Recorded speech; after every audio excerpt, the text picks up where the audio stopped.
پھر فرمایا وَإِنَّهُ لَتَنزِيلُ رَبِّ الْعَالَمِينَ، یہ رب العالمین کی نازل کردہ چیز ہے، یعنی قرآن. نزل بِهِ الروح الامین، اسے لے کر تیرے دل پر امانت دار روح اتری ہے، یعنی جبریل امین امانت دار. علی قلبک لتکون من المنذرین، تاکہ آپ ان لوگوں میں شامل ہو جو خبردار کرنے والے ہیں، ڈرانے والے ہیں. بلسان عربی مبین، یہ صاف صاف عربی زبان میں ہے. وَإِنَّهُ لَفِي زُبُرِ الْأَوَّلِينَ، اور اگلے لوگوں کی کتابوں میں بھی یہ موجود ہے، یعنی اس کی جو تعلیمات ہیں اور مین جو اس کے لیسنز ہیں وہ پہلی کتابوں میں بھی ہیں.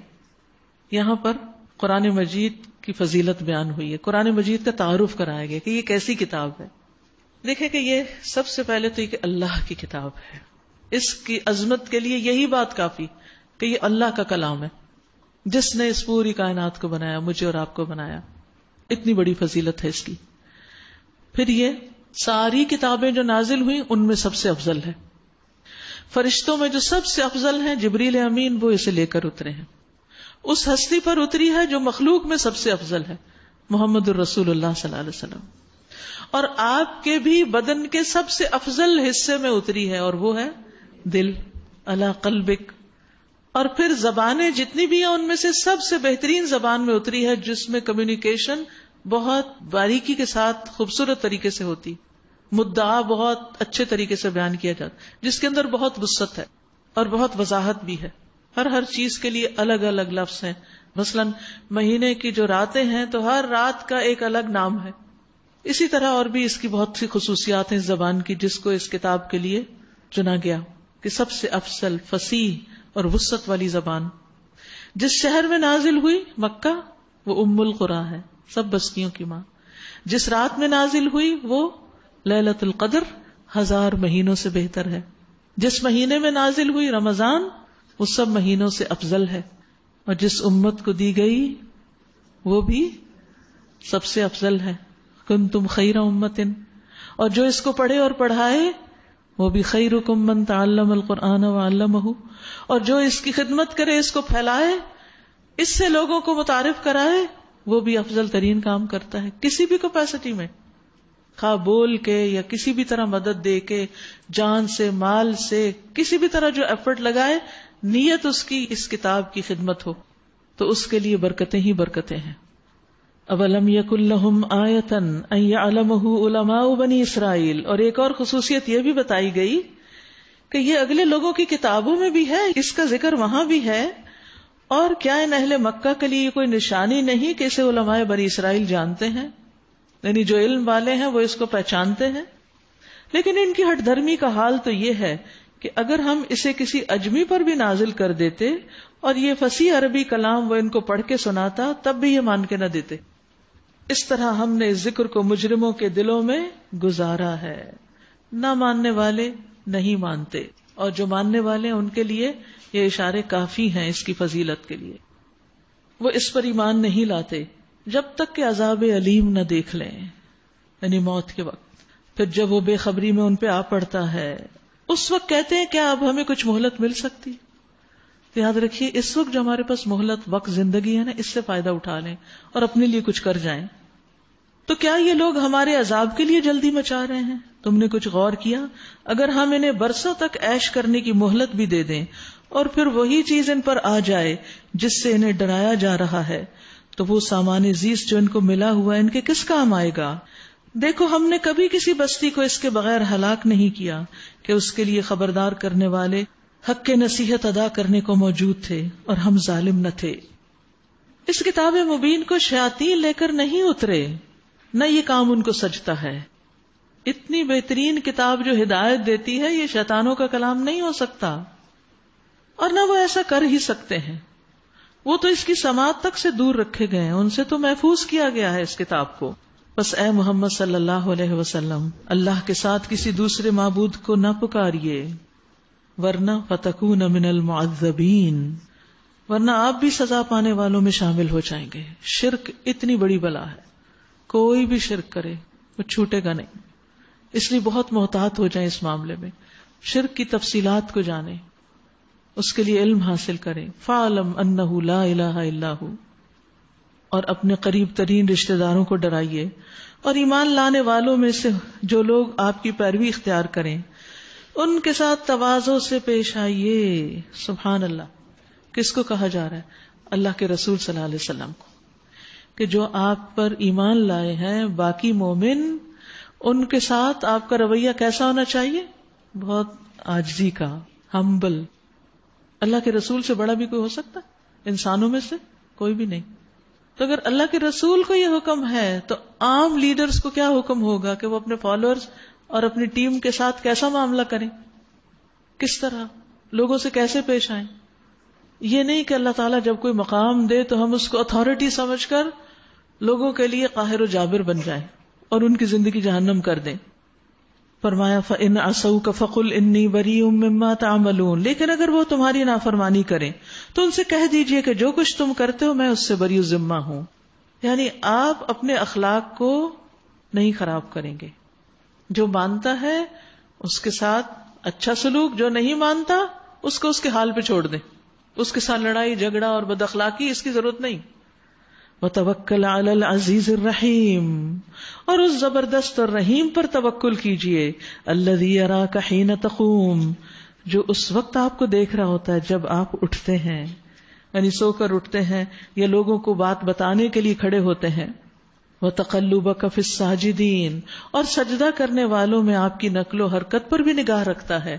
یعنی جب آپ لوگوں کو نماز پڑھا رہے ہوتے ہیں اس وقت بھی آپ کا رب آپ کو دیکھتا ہے، تنہائی میں بھی دیکھتا ہے، لوگوں کے بیچ میں بھی دیکھتا ہے، عبادت کرتے ہوئے بھی دیکھتا ہے. وہ سب کچھ سننے اور جاننے والا ہے. لوگوں، کیا میں تمہیں بتاؤں کہ شیاطین کس پر اترا کرتے ہیں؟ یہ آپ سوچ رہے ہوں گے کہ شیطانوں کی باتیں کیوں ہیں اور شیطان قرآن لے کر نہیں اترے. اصل میں آپ کو معلوم ہوگا کہ ابو لہب کی جو بیوی تھی وہ وحی کے اترنے کو کس سے تعبیر کرتی تھی کہ یہ شیطان لے کر آتا ہے، کہ تمہارا شیطان آج تم پر نہیں آیا، یعنی کوئی نئی بات نہیں سننے کو ملی. تو اللہ تعالیٰ فرماتے ہیں کہ کیا میں تمہیں بتاؤں کہ شیاطین کس پہ اترتے ہیں؟ وہ ہر جال ساز بدکار پہ اترا کرتے ہیں. سنی سنائی باتیں کانوں میں پھونکتے ہیں اور ان میں سے اکثر جھوٹے ہوتے ہیں. رہے شعراء، کیونکہ آپ کو کہا جاتا تھا نا کہ آپ شاعر ہیں، فرمایا رہے شعراء تو ان کے پیچھے بہکے ہوئے لوگ چلا کرتے ہیں. کیا تم دیکھتے نہیں کہ ہر وادی میں وہ بھٹکتے ہیں اور ایسی باتیں کہتے ہیں جو کرتے نہیں، سوائے ان لوگوں کے جو ایمان لائے اور جنہوں نے اچھے عمل کیے. یعنی شعراء میں بھی اچھے برے ہوتے ہیں. شاعری کوئی بری چیز نہیں ہے. اگر شاعری میں اچھا میسج دیا جائے تو وہ نثر کے مقابلے میں جلدی اثر کرتا ہے. وَذَكَرُ اللَّهَ كَثِيرًا. تو اچھے شاعر کی خوبی کیا ہے؟ نمبر 1 ایمان لانا، نمبر 2 نیک کام کرنا، خود بعمل ہو، اور نمبر 3 اللہ کو کثرت سے یاد کرے. وَانْتَصَرُوا مِن بَعْدِ مَا ظُلِمُوا. اور جب ان پر ظلم کیا گیا تو صرف بدلہ لے لیا، زیادتی نہیں کی. وَسَيَعْلَمُ الَّذِينَ ظَلَمُوا أَيَّ مُنْقَلَبٍ يَنْقَلِبُونَ. اور ظلم کرنے والوں کو جلد پتہ چل جائے گا کہ وہ کس انجام سے دوچار ہوتے ہیں.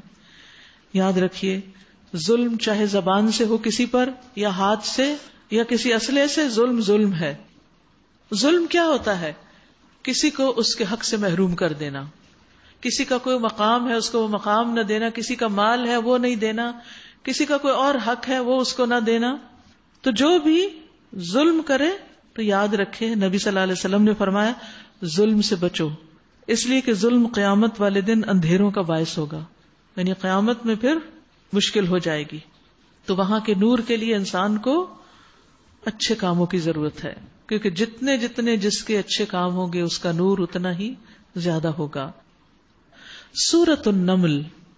بسم اللہ الرحمن الرحیم. طاسین.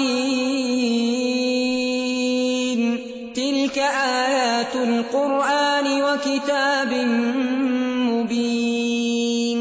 ہدی وبشری للمؤمنین الذین یقیمون الصلاة ویؤتون الزکاة وهم بالآخرة هم یوقنون. ان الذین لا یؤمنون بالآخرة زینا لهم اعمالهم فهم یعمهون. اولئک الذین لهم سوء العذاب وهم فی الآخرة هم الاخسرون. شروع کرتی ہوں اللہ کے نام سے جو بے انتہا مہربان نہایت رحم فرمانے والا ہے. طاسین تلک آیات القرآن و کتاب مبین. طاسین یہ آیات ہیں قرآن اور کتاب مبین کی. کتاب مبین یعنی اپنی بات کو خوب واضح کر دینے والی کتاب. ہدایت اور بشارت خوشخبری ان ایمان لانے والوں کے لیے جو نماز قائم کرتے ہیں اور زکوٰۃ دیتے ہیں، اور پھر وہ ایسے لوگ ہیں جو آخرت پر پورا یقین رکھتے ہیں. حقیقت یہ ہے کہ جو لوگ آخرت کو نہیں مانتے ان کے لیے ہم نے ان کے کرتوتوں، ان کے اعمال کو خوشنما بنا دیا ہے. یعنی وہ اپنی دنیا کی کارگزاری پر بڑے خوش ہیں کہ ہم بڑے کامیاب لوگ ہیں، اس لیے وہ بھٹکتے پھرتے ہیں.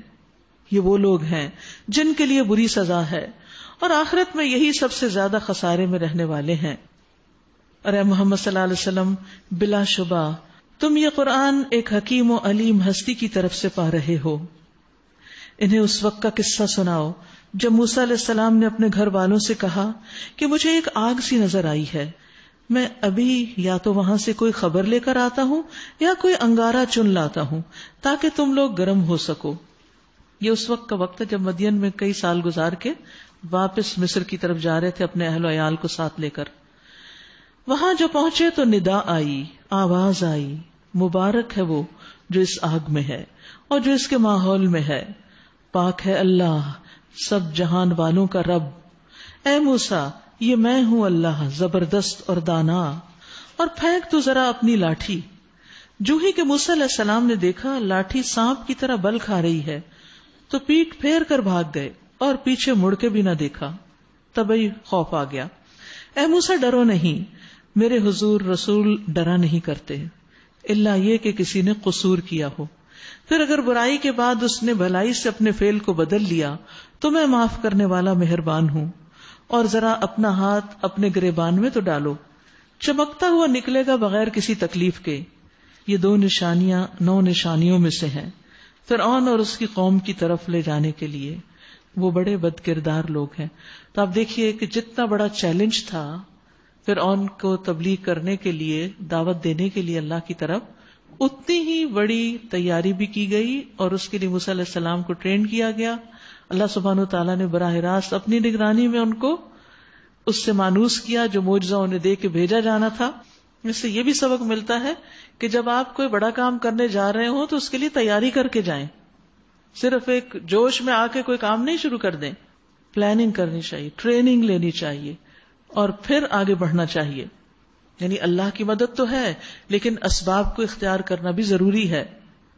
مگر جب ہماری کھلی کھلی نشانیاں ان لوگوں کے سامنے آئیں تو انہوں نے کہا یہ تو کھلا جادو ہے.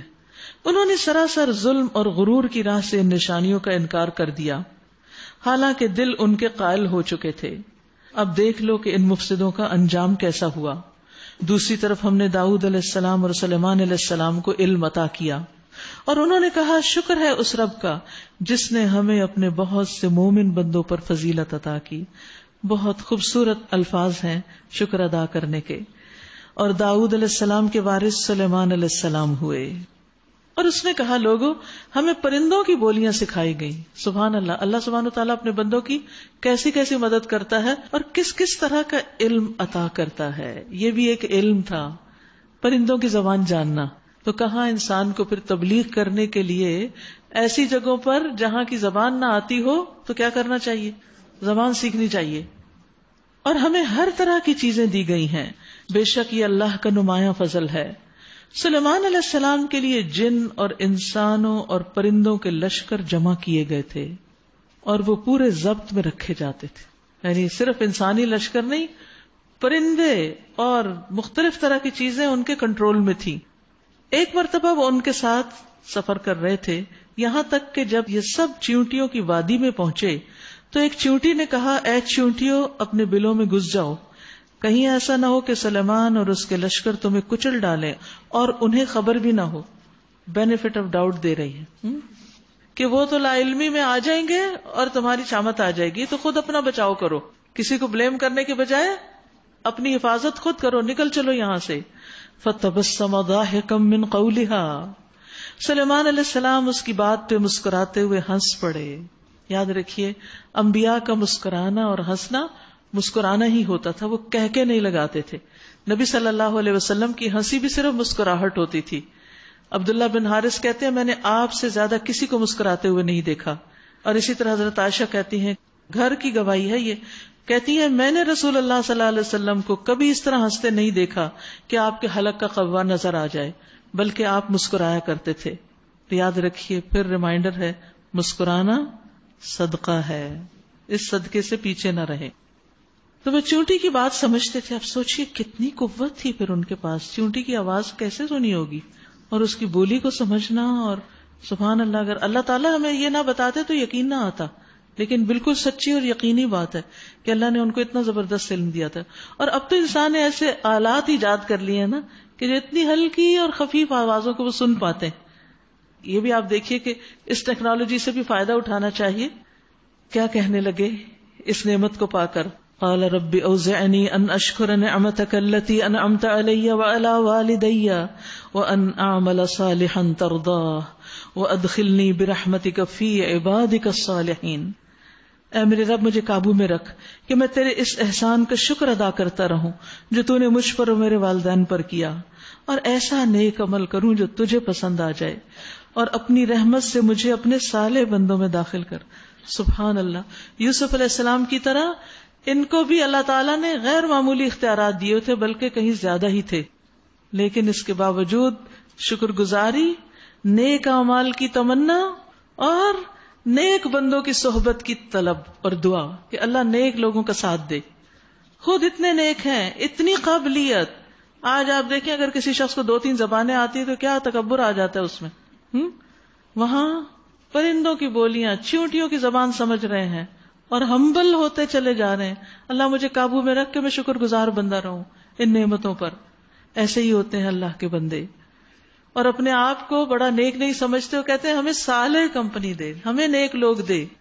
اور ایک اور موقع پر سلیمان علیہ السلام نے پرندوں کا جائزہ لیا اور کہا کیا بات ہے، میں فلاں ہدہد کو نہیں دیکھ رہا، کیا وہ کہیں غائب ہو گیا ہے؟ میں اسے سخت سزا دوں گا یا ذبح کر دوں گا، ورنہ اسے میرے سامنے کوئی معقول وجہ پیش کرنی ہوگی. سبحان اللہ. اتنے بڑے حکمران اور اتنے چھوٹے سے پرندے کی غیر حاضری بھی نوٹ کر لی.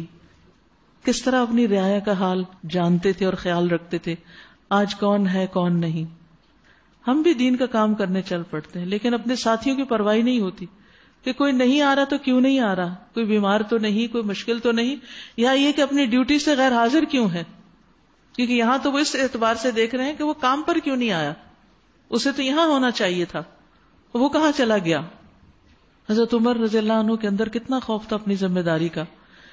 کہتے تھے کہ اگر بکری کے ایک بچے کو بھی دریائے فرات کے کنارے ایک بھیڑیے نے پھاڑ کھایا تو عمر سے پوچھا جائے گا کہ تو نے اس کا انتظام کیوں نہ کیا. نبی صلی اللہ علیہ وسلم نے فرمایا یہ امارت امانت ہے، یعنی یہ ذمہ داری کسی کو دی جائے امانت ہے، اور یہ قیامت کے دن رسوائی اور شرمندگی ہے سوائے اس کے جس نے اس کے حقوق پورے کیے اور اس بارے میں جو اس کی ذمہ داری تھی اس کو ادا کیا. اسی طرح ایک اور حدیث میں ہے کہ بے شک امیر مشقت کے دروازے پر ہوتا ہے مگر جس کو اللہ عز و جل بچا لے. یاد رکھیے کم لوگوں پر امیر سے بھی سوال ہوگا. یعنی اللہ تعالیٰ جس شخص کو رعیت کا خواہ تھوڑی ہو یا زیادہ حاکم بناتا ہے، ذمہ دار بناتا ہے، تو اللہ تعالیٰ اس سے اس کی رعایا کے بارے میں قیامت کے دن باز پرس کرے گا کہ اس نے اللہ کے احکامات کو وہاں ضائع کیا یا پھر ادا کیا، قائم کیا. یہاں تک کہ اللہ تعالیٰ اس کے اہل خانہ کے بارے میں بھی اس سے پوچھے گا. عورت بھی ذمہ دار ہے اپنے گھر کے بچوں پر اور گھر والوں پر، مرد بھی ذمہ دار ہے. مسلمانوں کے اندر یہ احساس ذمہ داری ہر سطح پر ہے. نبی صلی اللہ علیہ وسلم نے فرمایا جس نے ایسے کام کی ذمہ داری قبول کی جس کا وہ اہل نہیں تو وہ اپنا ٹھکانہ جہنم میں تیار کر لے. یعنی ذمہ داری لیں لیکن پھر اس کو صحیح طور پر ادا بھی کریں. کچھ زیادہ دیر نہ گزری تھی کہ ہدہد آ گیا. اس نے آ کر کہا میں نے وہ معلومات حاصل کی ہیں جو آپ کے علم میں نہیں، میں سبا کے متعلق یقینی اطلاع لے کر آیا ہوں. میں نے وہاں ایک عورت دیکھی جو اس قوم کی حکمران ہے، اس کو ہر طرح کا سر و سامان بخشا گیا ہے اور اس کا تخت بڑا عظیم الشان ہے. میں نے دیکھا کہ وہ اور اس کی قوم اللہ کی بجائے سورج کے آگے سجدہ کرتی. یاد رکھیے پرندوں کو بھی پتا ہے کہ سجدہ کس کے آگے کرنا ہے. شیطان نے ان کے اعمال ان کے لیے خوشنما بنا دیے ہیں اور انہیں سیدھی راہ سے روک دیا. اس وجہ سے وہ سیدھا راستہ نہیں پاتے کہ اس اللہ کو سجدہ کریں جو آسمانوں اور زمین کی پوشیدہ چیزیں نکالتا ہے، وہ سب کچھ جانتا ہے جسے تم لوگ چھپاتے اور ظاہر کرتے ہو۔ اللہ لا الہ الا هو رب العرش العظیم، یہ ہے اللہ کا تعارف، اللہ کے جس کے سوا کوئی عبادت کے لائق نہیں، جو عرش عظیم کا مالک ہے، رب ہے۔ سلیمان علیہ السلام نے کہا ابھی ہم دیکھے لیتے ہیں کہ تو نے سچ کہا یا جھوٹ بولنے والوں میں سے۔ تحقیق لازم، کوئی خبر لا کے دے تو اس کی تحقیق کریں، یہ لیڈر کی ذمہ داری ہوتی ہے۔ فوراً ہی کسی ایک طرف کی خبر پر ایکشن نہ لے لیں۔ میرا یہ خط لے جا اور اسے ان لوگوں کی طرف ڈال دے، پھر الگ ہٹ کر دیکھ کہ وہ کیا رد عمل ظاہر کرتے ہیں۔ ملکہ بولی اے اہل دربار، میری طرف ایک بڑا اہم خط پھینکا گیا ہے، وہ سلیمان علیہ السلام کی جانب سے ہے۔ وَإِنَّهُ بِسْمِ اللَّهِ الرَّحْمَنِ الرَّحِيمِ، اور وہ اللہ رحمان و رحیم کے نام سے شروع کیا گیا ہے۔ یاد رکھیے خط کی ابتدا بسم اللہ سے کرنا مستحب ہے۔ نبی صلی اللہ علیہ وسلم اور صحابہ کا طریقہ یہی تھا کہ بسم اللہ کے بعد اپنا نام لکھتے تھے۔ تابعین کے اندر بھی یہی طریقہ جاری رہا، یعنی خصوصاً جو اہم خط ہوتے ہیں ان کے شروع میں بسم اللہ ضروری ہے۔ مضمون یہ ہے کہ میرے مقابلے میں سرکشی نہ کرو اور مسلم ہو کر میرے پاس حاضر ہو جاؤ۔ ان کے اسلام کی دعوت دینے کا طریقہ مختلف تھا، یہ خط کے ذریعے، یعنی کبھی پیغمبروں نے ایک لیکچر کی شکل میں یا خطبے کی شکل میں لوگوں کو اللہ کی طرف بلایا، اور کبھی لکھ کر پیغام بھیجا، جیسی جیسی سچویشن ہو۔ دعویٰ سچویشنل ہوتی ہے۔ قالت یا ایھا الملأ افتونی فی امری، خط سنا کر ملکہ نے کہا اے سرداران قوم، میرے اس معاملے میں مجھے مشورہ دو۔ اچھے لیڈر کی پہچان مشورے سے کام۔ میں کسی معاملے کا فیصلہ تمہارے بغیر نہیں کرتی ہوں۔ انہوں نے جواب دیا ہم طاقتور اور لڑنے والے لوگ ہیں، آگے فیصلہ آپ کے ہاتھ میں ہے، آپ خود دیکھ لیں کہ آپ کو کیا حکم دینا ہے۔ ملکہ نے کہا بادشاہ جب کسی ملک میں گھس آتے ہیں تو اسے خراب اور اس کے عزت والوں کو ذلیل کر دیتے ہیں، یعنی صلح صفائی اور آپس کی ہم آہنگی مفاہمت بہتر ہے لڑائی جھگڑے سے۔ یہی کچھ وہ کیا کرتے ہیں۔ میں ان لوگوں کی طرف ایک ہدیہ بھیجتی ہوں، پھر دیکھتی ہوں کہ میرے ایلچی کیا جواب لے کے پلٹتے ہیں۔ بہت سمجھدار تھی۔ جب وہ ملکہ کا سفیر سلیمان علیہ السلام کے ہاں پہنچا تو اس نے کہا کیا تم لوگ مال سے میری مدد کرنا چاہتے ہو؟ جو کچھ اللہ نے مجھے دے رکھا ہے وہ اس سے بہت زیادہ ہے جو تمہیں دیا ہے، تمہارا ہدیہ تمہیں کو مبارک ہے۔ اے سفیر واپس جا اپنے بھیجنے والوں کی طرف، ہم ان پر ایسے لشکر لے کر آئیں گے جن کا وہ مقابلہ نہ کر سکیں گے، اور ہم انہیں ایسی ذلت کے ساتھ وہاں سے نکالیں گے کہ وہ خوار ہو کر رہ جائیں گے۔ سلیمان علیہ السلام نے کہا اے اہل دربار، تم میں سے کون اس کا تخت میرے پاس لاتا ہے قبل اس کے کہ وہ لوگ مطیع ہو کر میرے پاس حاضر ہوں؟ جنوں میں سے ایک قوی ہیکل نے عرض کیا میں اسے حاضر کر دوں گا، اس سے پہلے کہ آپ اپنی جگہ سے اٹھیں۔ میں اس کی طاقت رکھتا ہوں اور امانت دار بھی ہوں۔ کام کرنے کے لیے دو خاص صلاحیتیں، قوت اور امانت۔ کام کرنے کا یارہ بھی ہو، کام آتا بھی ہو اور کر بھی سکتا ہو، اور اس کے ساتھ ساتھ امانت دار ہو، ڈیوٹیفل ہو۔ جس شخص کے پاس کتاب کا ایک علم تھا وہ بولا میں آپ کی پلک جھپکنے سے پہلے اسے لا دیتا ہوں۔ یہاں علم و حکمت کا قوت پہ غلبہ یہ نظر آتا ہے، یعنی یہ مناظرہ جو تھا یا یہ گفتگو جو تھی جنوں میں سے ایک عفریت اور اس شخص کے بیچ میں ہوئی جس کے پاس کتاب کا علم تھا۔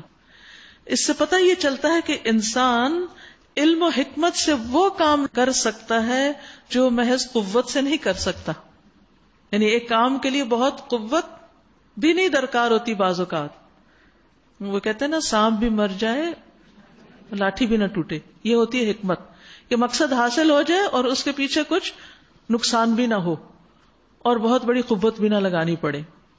اور علم ہر حال میں فائدہ دیتا ہے انسان کو، اس لیے اس کا خود سیکھنا، دوسروں کو سکھانا، اس کے لیے کوشش کرنا صدقہ جاریہ کے کاموں میں سے ہے۔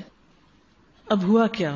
وہ بولا میں آپ کی پلک جھپکنے سے پہلے اسے لا کے دیتا ہوں۔ جو ہی کہ سلیمان علیہ السلام نے وہ تخت اپنے پاس رکھا ہوا دیکھا، وہ پکار اٹھے ھذا من فضل ربی، یہ میرے رب کا فضل ہے۔ یہ نہیں کہا یہ میری طاقت، یہ میرے لشکر اور میرے ساتھ ایسے ایسے علم والے لوگ ہیں جو اتنے بڑے بڑے کام کر سکتے ہیں، کوئی تکبر نہیں۔ کہا یہ رب کا فضل ہے. اور یہ فضل کیوں؟ اس کو آزمائش سمجھا. لیبلونی، تاکہ وہ مجھے آزمائے.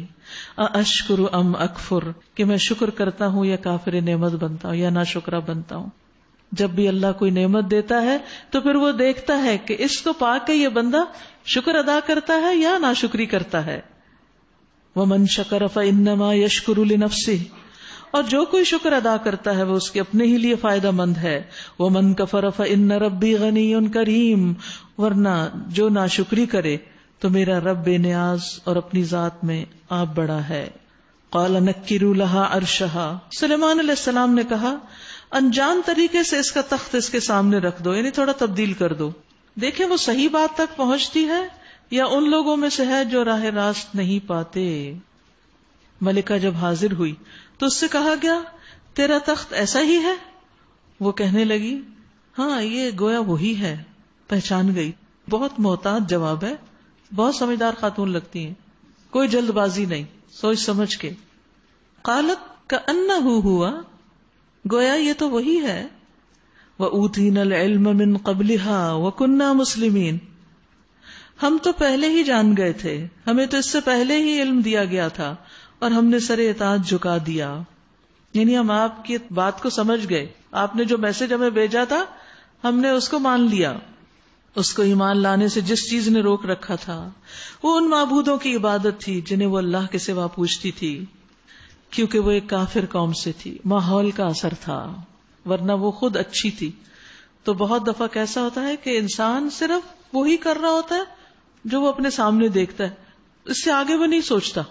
لیکن جب خیر کی بات، اللہ کی بات سامنے آتی ہے تو اس کی آنکھیں کھل جاتی ہیں کہ میں کیا کر رہا تھا، سچ تو یہ ہے. اور وہ اپنے طریقے پھر اللہ کے حکم کے مطابق بدل لیتا ہے. اس سے کہا گیا محل میں داخل ہو، یعنی سلیمان علیہ السلام کے محل میں. اس نے جو دیکھا تو سمجھی کہ پانی کا حوض ہے. اس سے اندازہ لگائیں کہ کتنا زبردست خوبصورت محل تھا ان کا. اور اترنے کے لیے اس نے اپنے پائنچے اٹھا لیے. محتاط خاتون. سلیمان علیہ السلام نے کہا یہ شیشے کا چکنا فرش ہے. اس پر وہ پکار اٹھی رب انی ظلمت نفسی، اے میرے رب میں اپنے نفس پہ بڑا ظلم کرتی رہی اور اب میں نے سلیمان کے ساتھ اللہ رب العالمین کی اطاعت قبول کر لی، مسلمان ہو گئی. اور سمود کی طرف ہم نے ان کے بھائی صالح کو یہ پیغام دے کر بھیجا کہ اللہ کی بندگی کرو. تو یکا یک وہ دو متخاصم فریق بن گئے، آپس میں جھگڑنے لگے. صالح علیہ السلام نے کہا اے میری قوم کے لوگوں، بھلائی سے پہلے برائی کے لیے کیوں جلدی کرتے ہو؟ کیوں نہیں اللہ سے مغفرت طلب کرتے، شاید کہ تم پہ رحم فرمایا جائے. انہوں نے کہا ہم نے تو تم کو اور تمہارے ساتھیوں کو بدشگونی کا نشان پایا، منحوس سمجھتے ہیں. یہ کیسے کیسے الزام، کتنی دل دکھانے والی باتیں. اگر ہمیں کوئی کہہ دے کہ تم تو بڑے منحوس ہو اور جب سے تم نے یہ کام شروع کیا ہے بڑے اختلافات شروع ہو گئے ہیں، تو ہمارا دل کتنا چھوٹا ہو جائے. صالح نے جواب دیا تمہارے نیک و بدشگون کا سر رشتہ تو اللہ کے پاس ہے، اصل بات یہ ہے کہ تم لوگوں کی آزمائش ہو رہی ہے. اس شہر میں 9 جتھے دار تھے جو ملک میں فساد پھیلاتے اور کوئی اصلاح کا کام نہ کرتے. انہوں نے آپس میں کہا اللہ کی قسم کھا کے عہد کرو کہ ہم صالح اور اس کے گھر والوں پہ شب خون ماریں گے، رات کو اٹیک کریں گے اور پھر اس کے ولی سے کہہ دیں گے کہ ہم اس کے خاندان کی ہلاکت کے موقع پہ موجود نہ تھے. ہم بالکل سچ کہتے ہیں. یہ چال تو وہ چلے اور پھر ایک چال ہم نے چلی جس کی انہیں خبر نہ تھی. اب دیکھ لو کہ ان کی چال کا انجام کیا ہوا. ہم نے تباہ کر کے رکھ دیا ان کو اور ان کی پوری قوم کو. وہ ان کے گھر خالی پڑے ہیں اس ظلم کی پاداش میں جو وہ کرتے تھے. اس میں ایک نشان عبرت ہے ان لوگوں کے لیے جو علم رکھتے ہیں. اور بچا لیا ہم نے ان لوگوں کو جو ایمان لائے تھے اور نافرمانی سے پرہیز کرتے تھے. اور لوط علیہ السلام کو ہم نے بھیجا.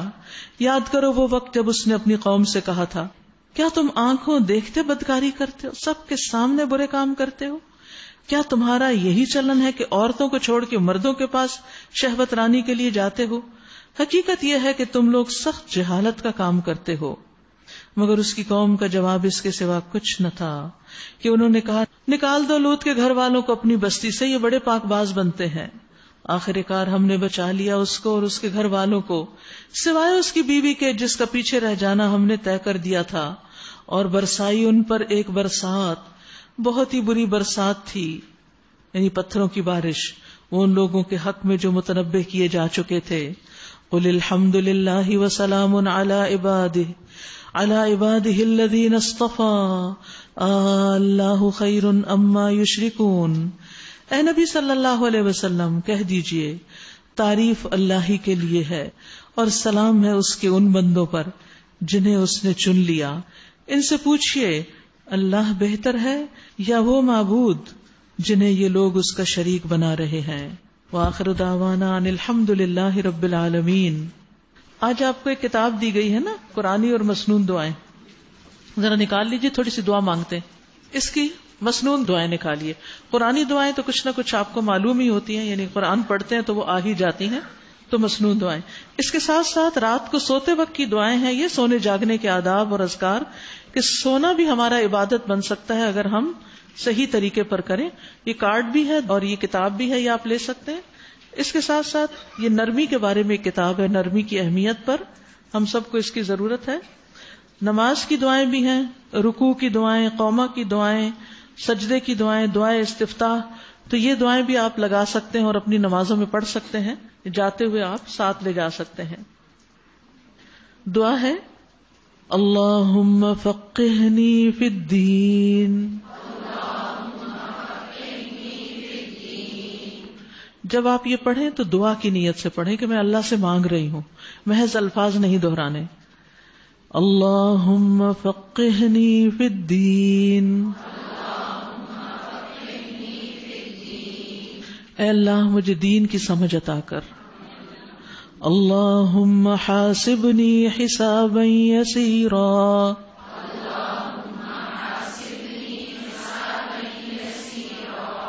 اے اللہ مجھ سے آسان حساب لینا. اللہم انک عفو تحب العفو فاعف عنی. اے اللہ بے شک تو معاف کرنے والا ہے، معاف کرنے کو پسند کرتا ہے، پس تو مجھے معاف کر دے. اور یہ شب قدر کی دعا ہے، لیلۃ القدر کی. حضرت عائشہ نے پوچھا تھا نبی صلی اللہ علیہ وسلم سے کہ اگر میں لیلۃ القدر کو پاؤں تو کیا دعا کروں؟ تو نبی صلی اللہ علیہ وسلم نے ان کو یہ دعا سکھائی تھی. اللہم الہمنی رشدی وَأَعِذْنِي مِن شَرِّ نَفْسِي. اے اللہ مجھے میری سمجھ بوجھ الہام کر دے اور مجھے میرے نفس کی برائی سے بچا، یعنی ہر معاملے میں مجھے صحیح بات سمجھ آ جایا کرے. اللہم یا مقلب القلوب ثبت قلبی علی دینک.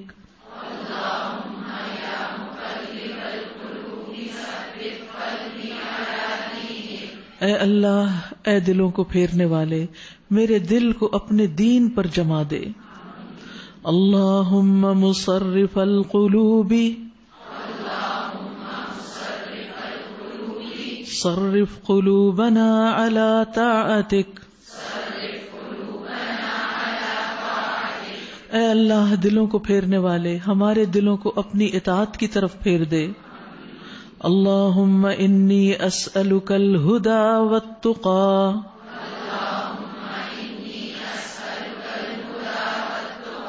والعفاف والغنی. اے اللہ بے شک میں تجھ سے ہدایت، تقوی، پاک دامنی اور بے نیازی کا سوال کرتا ہوں. اللہم آت نفسی تقواہا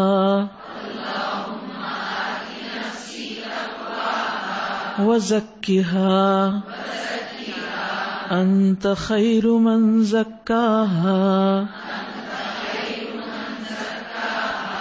انت ولیہا ومولاہا. اے اللہ میرے نفس کو اس کا تقوی عطا کر اور اس کو پاک رکھ. تو ہی اس کو بہترین پاک کرنے والا ہے، تو ہی اس کا ولی اور مولا ہے. اللہ سبحانہ وتعالی ہمارے دین و دنیا کے سارے کاموں کو درست فرما دے.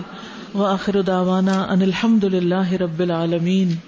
یہ کتاب کل بھی ساتھ لائیے انشاءاللہ. اب اگلے دنوں میں ہم روز اس کو پڑھتے جائیں گے تاکہ قرآن کے بعد جو دعائیں قبول ہوتی ہیں اللہ ہماری ان دعاؤں کو قبول کر لے. سبحانک اللہم و بحمدک اشہد ان لا الہ الا انت استغفرک و اتوب الیک. السلام علیکم و رحمۃ اللہ وبرکاتہ. یا ایھا الناس قد جاءتکم موعظة من ربكم وشفاء لما في الصدور وهدى ورحمة للمؤمنين. قل بفضل الله وبرحمته فبذلك فليفرحوا هو خير مما يجمعون.